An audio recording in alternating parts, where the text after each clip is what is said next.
pa rin perpekto. Kahit mahirap ay lumalaban, ang mahalaga mayroong pagmamahalan.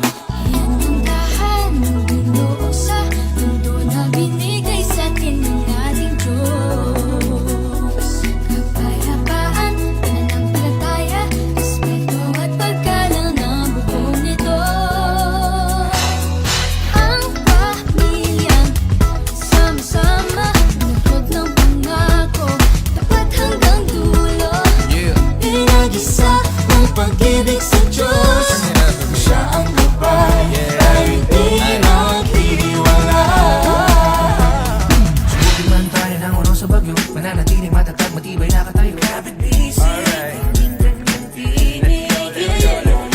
na tayo mag-aalala sa baha, basta nandito lang kayo, hindi na magigiba ang ating pagsasama.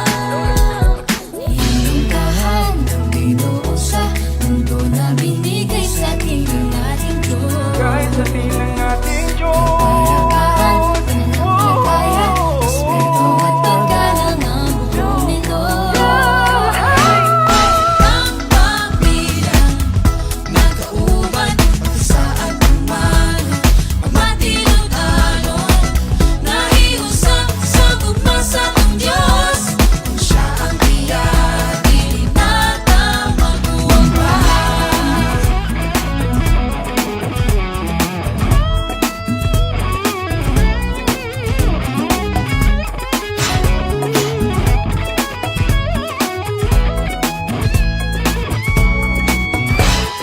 Yan ang dahan ng Ginoo sa mundo na binigay sa atin ng ating Diyos. Kapayapaan, pananampalataya, respeto at paggalang ng buong nito. Family together forever, bound with a promise, nothing can break us.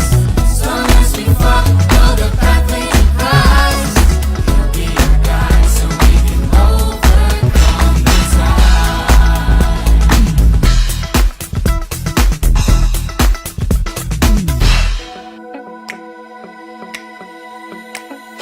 pamilyang sama-sama, pinuklod ng pangako, tapat hanggang dulo. Pinag-isa ng pag-ibig sa Diyos. Kung siya ang gabay, tayo di maghiwalay. Dito sa mundo tayo ay nabuo, natutunan na hindi pa rin perpekto.